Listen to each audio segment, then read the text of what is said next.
Welcome back to your Mercedes-Benz Devils postgame show, where New Jersey falls short to Carolina in Game 1 with a final score of 4-1. As we take a look at today's game recap, it was Jalen Chatfield that opened the scoring early in the first period. Logan Stankoven, a pair of goals for him in the second. Nico Hischier with a late tally in the middle frame to make it 3-1, but Andrei Svechnikov would score on the empty net to bring us to that 4-1 final. And the Devils gave up 45 shots here today, the second most in regulation in a playoff game in franchise history. So listen, I don't think that the Devils are necessarily proud of this full game effort here in Game 1, but there were some bright spots to take away from today's game, and big one that stands out to I think the both of us is the effort from Jacob Marstrom today. Well, yes, you have to start there, right? He was outstanding. He came in here and gave the Devils a legitimate chance, especially in the first period. If not for the way he was dialed in, making some timely saves,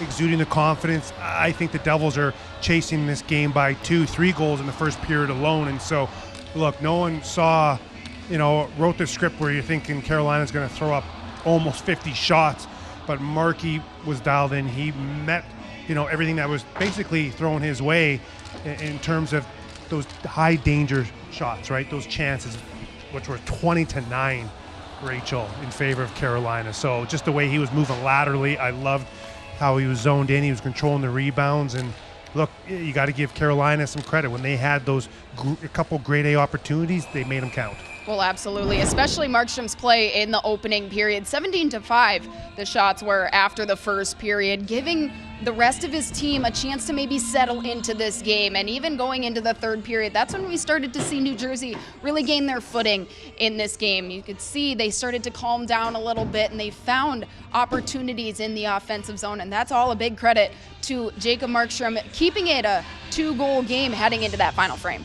Well, yes, and so you got to be looking at the positives we talked about.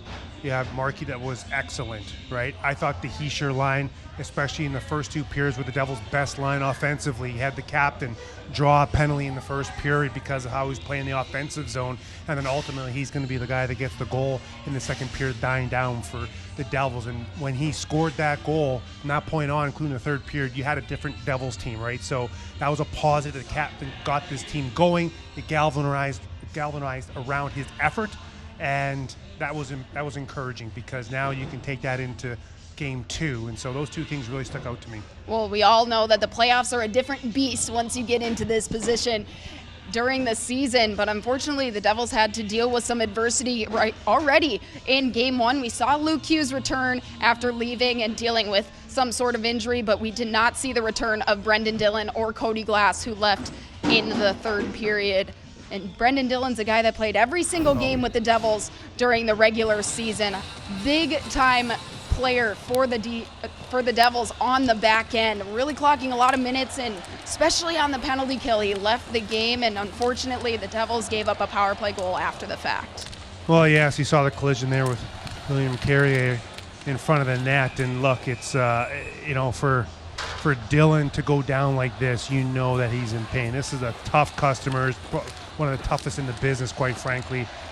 He competes, he battles, and so to see him, not being able to, manage the pain that he was in was concerning. And so hopefully everything's going to be fine with him. Hopefully he's able to bounce back and be ready for Game 2. If not Game 2, maybe, Game 3. But look, this was an unfortunate moment in the game, because all of a sudden now you're down a defenseman, you're chasing the rotations and your matchups. So that was a tough situation there for the Devils. And this one was also unfortunate, just like some collateral damage for Cody Glass. Jacob Markstrom trying to get guys out of his crease. He's kind of standing up for himself in between the pipes, and you can see Cody Glass is going to be tracking back through here, and Jacob Markstrom coming out to defend his team, and he just gets caught in the crossfire. Well, yes, this is a tough one to see as well. You don't see too often your goaltender taking down a player on your own team, but this was just a situation where Cody Glass was trying to make up for Svechnikov getting inside positioning as he comes back across the crease.